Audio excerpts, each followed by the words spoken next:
Assalamualaikum warahmatullahi wabarakatuh.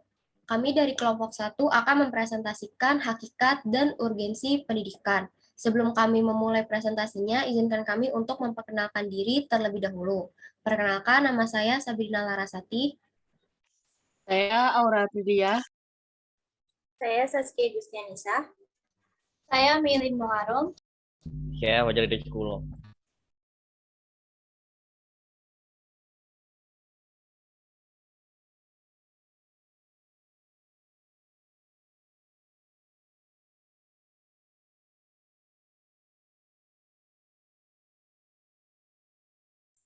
Bisa ke slide selanjutnya.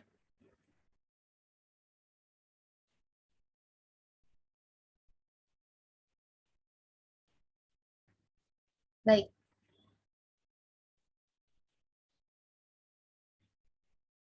Baik, sebelum masuk kepada materi inti, saya akan menjelaskan latar belakangnya terlebih dahulu. Pendidikan merupakan suatu kebutuhan yang tidak bisa lepas dari kehidupan manusia. Dalam zaman yang semakin modern ini, pendidikan tuh udah jadi modal yang harus kita miliki dalam menghadapi tuntutan zaman. Pendidikan juga menjadi proses yang penting dalam mencetak generasi bangsa selanjutnya. Apabila hasil dalam suatu proses pendidikan gagal, maka akan sulit dicapainya kemajuan suatu bangsa. Dalam proses pendidikan juga, manusialah yang menjadi subjek dan objeknya. Pendidikan bermaksud membantu manusia untuk menumbuh kembangkan potensi-potensi kemanusiaannya. Tugas mendidik hanya mungkin dilakukan dengan benar dan tepat bila pendidik memiliki gambaran yang jelas tentang siapa manusia itu sebenarnya.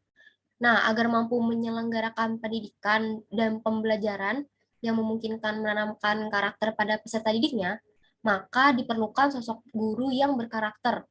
Guru dituntut untuk mewujudkan situasi siswa yang aktif dan kreatif.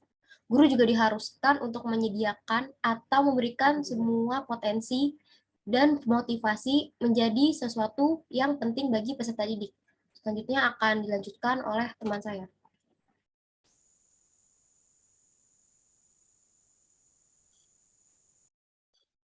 Selanjutnya, yang pertama ada hakikat pendidikan. Boleh di next.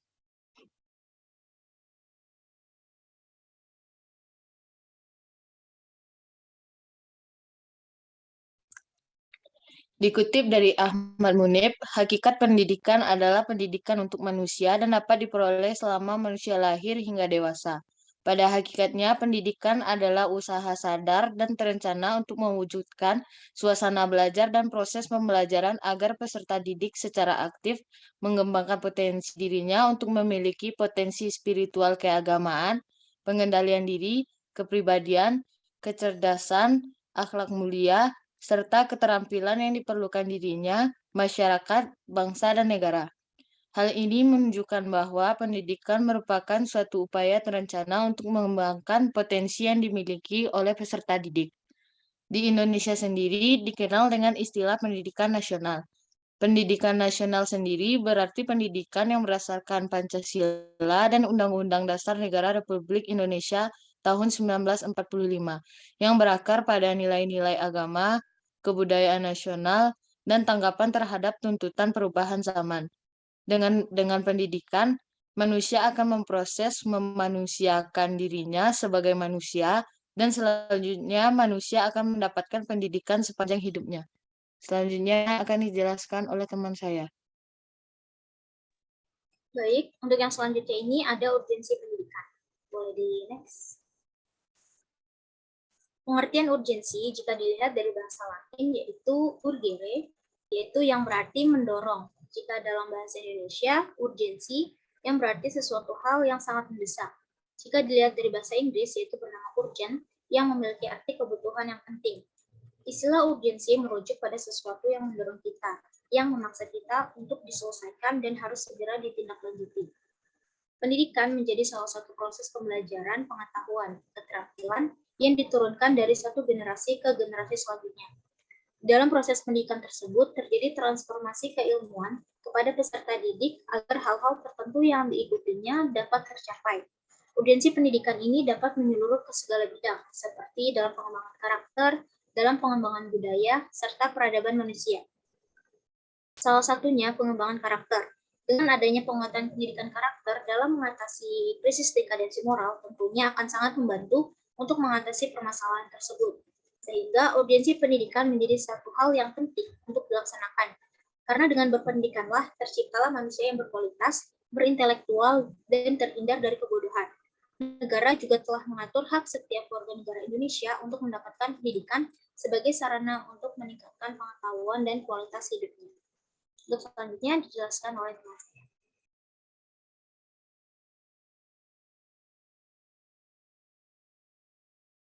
Baik, selanjutnya ada konsep manusia.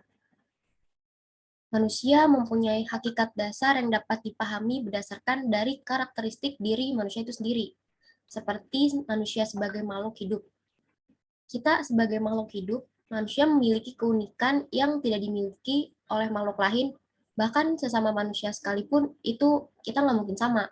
Karena secara kodrati, setiap manusia diciptakan unik dan berbeda antara satu dengan yang lainnya. Berikut merupakan beberapa keunikan yang dimiliki oleh manusia. Yang pertama, setiap manusia mempunyai kemampuan berpikir, kognisi, perasaan atau afeksi, kehendak atau koordinasi, dan tindakan atau aksi. Yang kedua, setiap manusia memiliki kemampuan khas yang akan mempengaruhi kualitas hidupnya, yaitu berupa pengetahuan, keterampilan, dan juga sikap. Yang ketiga, setiap manusia mempunyai budaya tertentu sesuai dengan latar belakang, kapasitas, dan lingkungannya. Dan yang terakhir, bahwa setiap manusia mempunyai hak dan kewajiban yang mempunyai hak dan kewajiban yang terkait dengan pihak lainnya. Selanjutnya, selain manusia itu unik dan berbeda dari makhluk lainnya, manusia memiliki kebutuhan yang harus memenuhi segala kebutuhannya. Bahkan kebutuhan itulah yang memotivasi manusia untuk selalu mengembangkan potensi dalam dirinya. Seperti menurut Maslow, setiap individu dimotivasi oleh kebutuhan yang unsatisfied. Dan setiap kebutuhan terpenuhi, maka hal tersebut akan mendrive dan memforce pada kebutuhan berikutnya. Oleh karena itu, kebutuhan dapat memicu manusia untuk selalu belajar akan suatu hal demi memenuhi keinginan atau kebutuhan hidupnya setiap hari. Nah, belajarnya itu melalui apa? Melalui pendidikan. Selanjutnya akan dilanjutkan oleh teman saya. Selanjutnya yaitu pendidikan. Pendidikan adalah upaya memuliakan kemanusiaan manusia untuk mengisi dimensi kemanusiaan dengan orientasi hakikat kemanusiaan melalui pengembangan jati diri manusia sepenuhnya. Artinya, manusia dapat mengembangkan potensi yang harus dikembangkannya dengan pendidikan. Berikut ini merupakan pengertian pendidikan menurut beberapa tokoh. Yang pertama yaitu menurut Martinus Jan Langeveldt. Pendidikan adalah segala tindakan yang terencana yang dilakukan oleh orang dewasa yang bertanggung jawab moral untuk membantu manusia menjadi dewasa dan mandiri. Yang kedua yaitu menurut Ki Hajar Dewantara. Menurut Ki Hajar Dewantara, pendidikan adalah tuntunan di dalam hidup seseorang. Maksudnya yaitu pendidikan menuntun seseorang untuk menemukan kekuatan kodrati masing diri seseorang itu sendiri agar dapat mencapai keselamatan dan kebahagiaan. Yang ketiga yaitu menurut Godfrey Thompson. Godfrey Thompson menegaskan bahwa pendidikan adalah pengaruh lingkungan terhadap individu untuk menghasilkan perubahan-perubahan yang menetap atau permanen di dalam kebiasaan-kebiasaan tingkah laku, pikiran, dan sikap dari individu tersebut.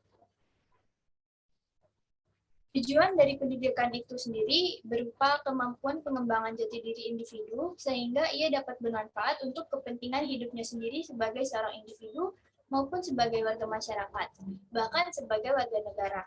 Untuk mencapai tujuan tersebut, pendidikan perlu melakukan usaha yang disengaja dan terencana dalam memilih isi atau materi, serta strategi kegiatan dan teknik penilaian yang sesuai.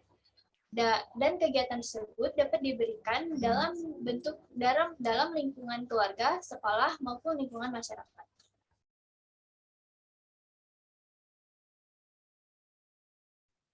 Lalu yang terakhir ada karakter pendidik.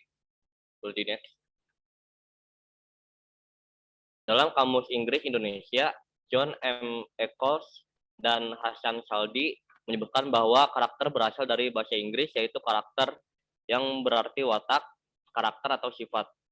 Dalam kamus psikologi, sebagaimana dikutip oleh M. Furqon Hidayatullah dalam bukunya Guru Sejati, yaitu membangun insan berkarakter kuat dan cerdas, dinyatakan bahwa karakter adalah kepribadian ditinjau dari titik tolak etis dan moral. Misalnya, kejujuran seseorang biasanya mempunyai kaitan dengan sifat-sifat yang relatif tetap. Dapat dinyatakan bahwa karakter adalah kualitas atau kekuatan mental atau moral. Akhlak dan budi pekerti individu yang merupakan kepribadian khusus yang membedakan dengan individu lainnya. Agar mampu menyelenggarakan pendidikan dan pembelajaran yang memungkinkan menanam karakter pada peserta didiknya, maka diperlukan sosok guru yang berkarakter. Guru yang berkarakter bukan hanya mampu mengajar, tetapi ia juga mampu mendidik. Ia bukan hanya mampu mentransfer pengetahuan, tetapi ia juga mampu menanamkan nilai-nilai yang diperlukan untuk mengaruhi hidupnya. Boleh di next. Seorang pendidik harus memiliki sifat-sifat tertentu agar ia dapat melaksanakan tugasnya dengan baik. Contohnya, menjauhi sifat ria, dengki, permusuhan, perselisihan, dan lain-lain sifat yang tercela. Yang kedua, ada ikhlas dalam pekerjaan, yaitu keikhlasan dan kejujuran seorang guru dalam pekerjaannya merupakan jalan terbaik ke arah suksesnya di dalam tugas dan suksesnya murid-murid. Lalu yang ketiga, ada seorang guru harus bersifat pemaaf terhadap muridnya. Jadi, pendidik pada hakikatnya adalah orang-orang yang bertanggung jawab terhadap perkembangan peserta didik dengan mengupayakan seluruh potensinya. Guru yang berkarakter merupakan guru yang siap untuk terus-menerus meninjau arah hidup dan kehidupannya, serta menjadikan profesi guru sebagai suatu kesadaran akan sebuah panggilan hidup.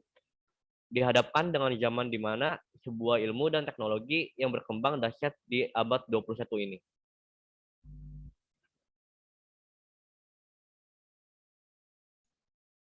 Baik, selanjutnya ini ada kesimpulan. Jadi manusia dalam pendidikan itu menjadi subjek dan objek. Manusia memiliki kemampuan untuk mengembangkan potensi-potensi kemanusiaannya dengan kekuatannya sendiri. Manusia dengan segala perkembangan yang ada dalam potensi dirinya mengimplikasikan bahwa manusia itu memang hebat, bisa berbuat dan membuat apa saja untuk kehidupan kemanusiaannya sesuai dengan kebutuhan dan kemauannya sendiri. Manusia itu dilengkapi dengan dimensi kemanusiaan yang melekat langsung pada diri individu manusia itu sendiri, seperti dimensi keindividualan, kesosialan, kesusilaan, dan keagamaan. Sifat hakikat manusia dan sederet dimensi lainnya hanya dimiliki oleh manusia dan tidak terdapat pada makhluk hidup lainnya. Maka dari itu, semua sifat hakikat kemanusiaannya dapat dan harus ditumbuh kembangkan melalui pendidikan. Berkat pendidikanlah, maka sifat hakikat kemanusiaannya dapat ditumbuh kembangkan secara selaras dan seimbang sehingga menjadi manusia yang utuh lahir dan batin.